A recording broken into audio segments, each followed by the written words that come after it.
Okay, that's it for missions, I think. Now I'm going to go into trading logistics. This is probably going to be the largest section. So as you get larger, you'll want to trade with more and more cities because you have to get to pay for all the crew and all your boats and all that and repair costs, and you just have to expand to meet your expanding costs as a business. What you want to do, of course, is to find cities that produce goods that you cannot normally produce. You can't already produce, I mean. So in this town I started in, capital cities can always produce more goods than non-capital cities. So this is the kind of stuff I don't ever bother with normal production goods, and I don't recommend you do either. It just means that the goods they produce are more expensive, so why bother? Always just buy the efficient production goods and make their factories. So up here on the map here, all the blue ones are my stuff. So you've got potato farms and salt factories and brickworks and all that stuff, right?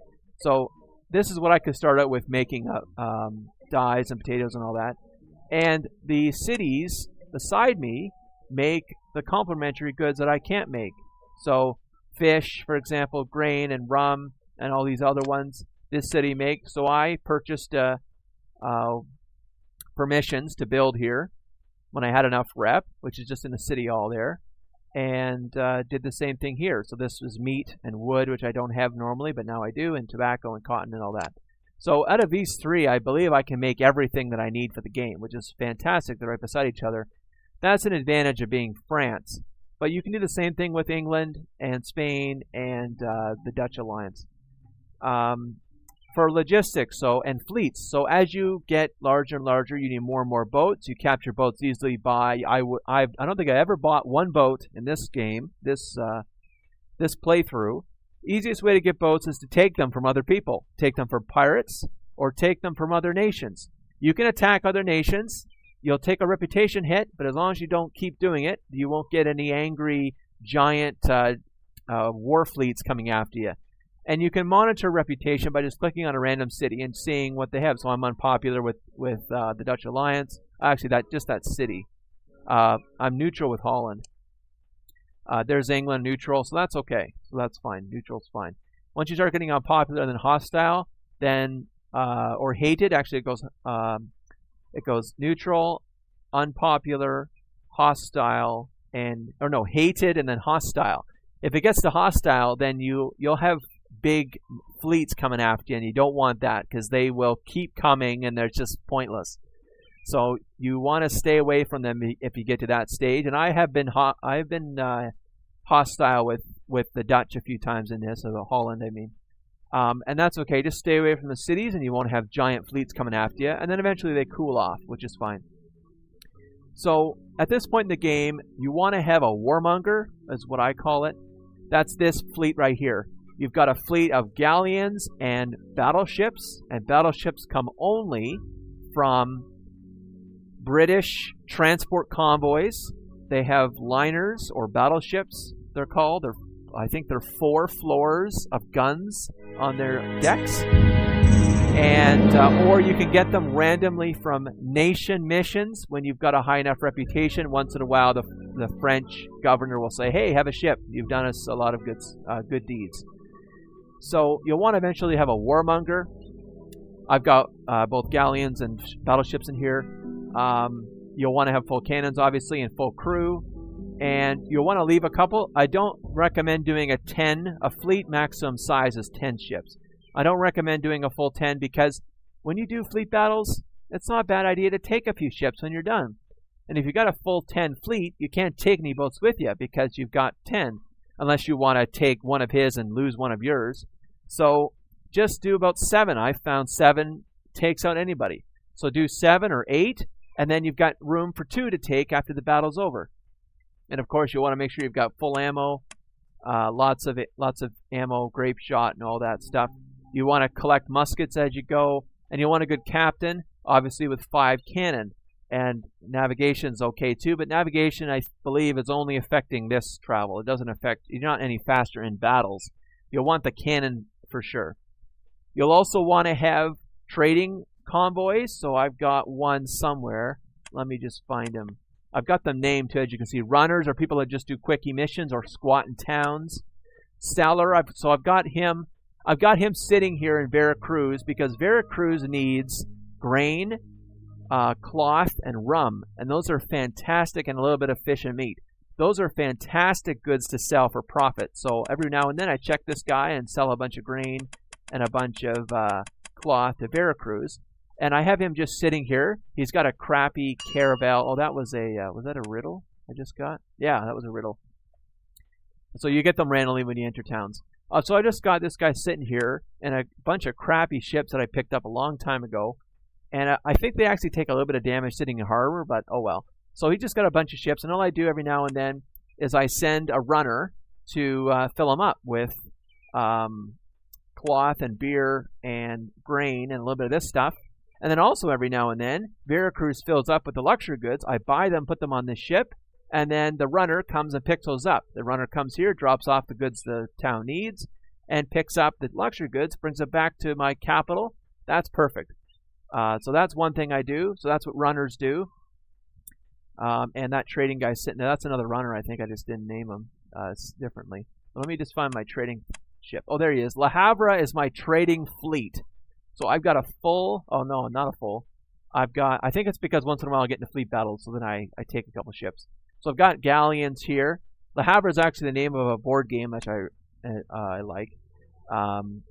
He's got all my trading stuff though. So I just rock around with him all through the Caribbean, city to city to city, and I just sell stuff, and that's what I do with him. Some people set up trade routes. I do have one trade route going. Trade routes are a good thing. I'm just a little bit lazy. I don't set them up for like large scale ones. But I do have one trading convoy going, and that's this guy. I call him the caretaker. And all he does is he equalizes the goods between these three cities. That's all he does. So Biloxi makes, I don't even remember now. Biloxi makes potatoes, cloth, etc.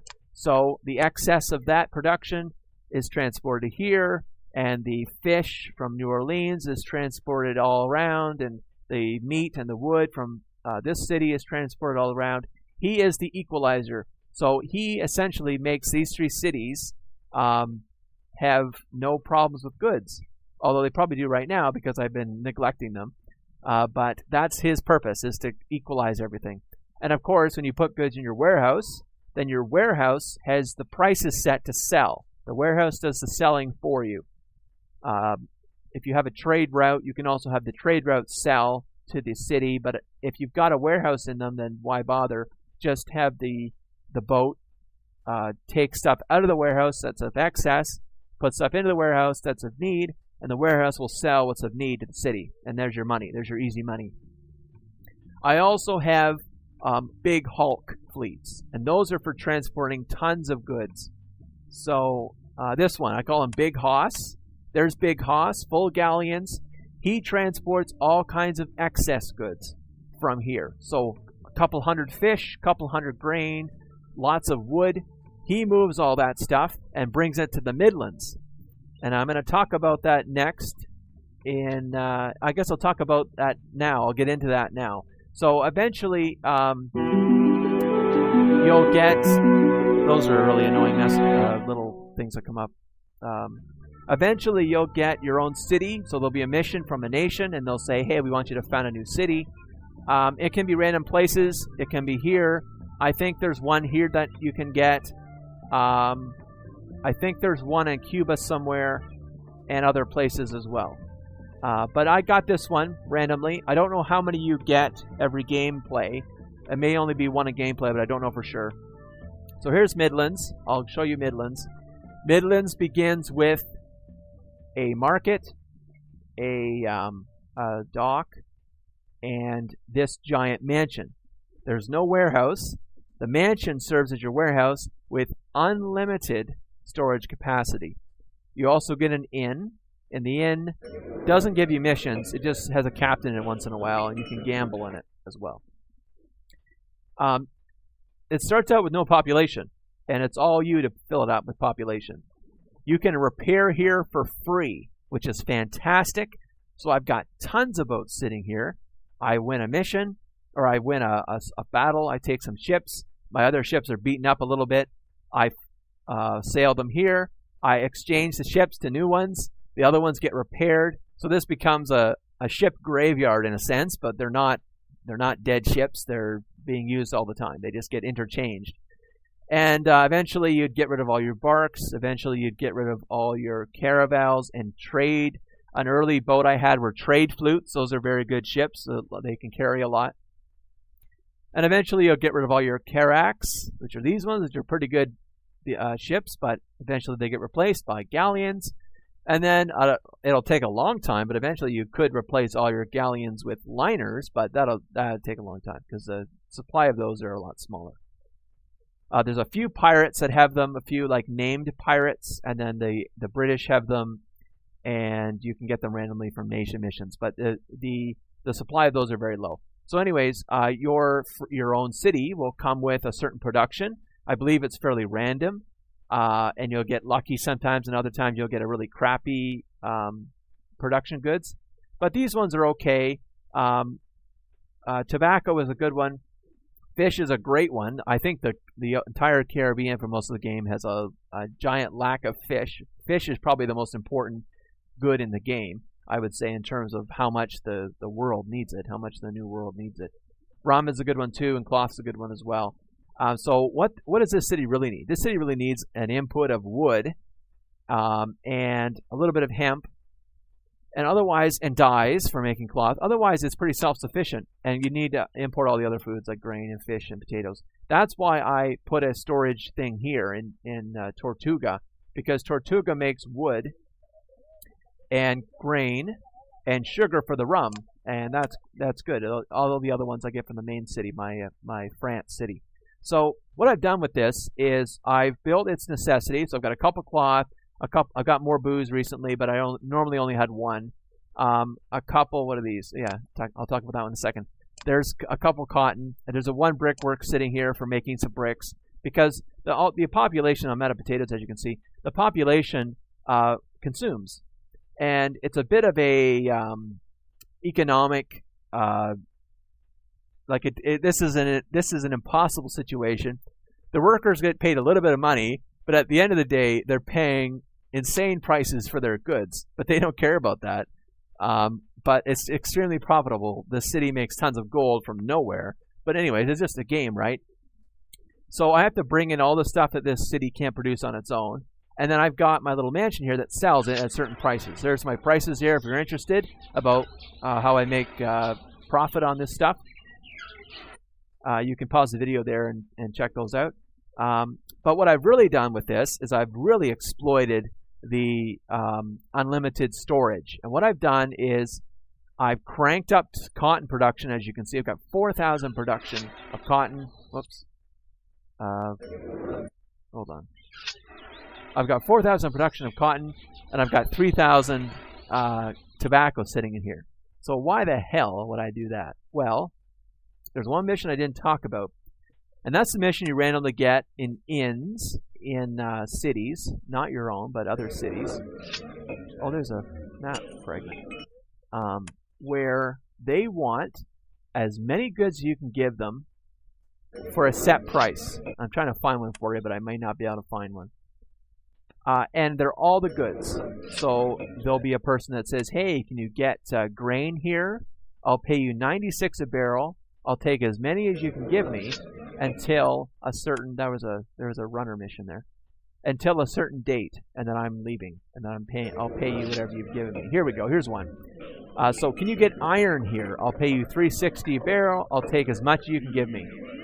Those are fantastic missions, and of course I am waiting and looking for, because they randomly pop up in different parts of the Caribbean. I am obviously looking for a, hey, do you have any cotton? Will you take 4,000 cotton? Or same with tobacco, and that will make me a ton of gold. Not that I need any more gold right now, but that's what you do with these places. And another thing about adding to this impossibility, economic impossibility, these people also pay rent. They pay high food prices. I pay them a little bit of labor, and they pay rent. So it's just not possible for this to happen, but it's just the game, so it's fine. This is how you make tons of money with a new city, your own city. Okay, next I'll talk about is, so now we're getting into more of the fighting aspects of this game now.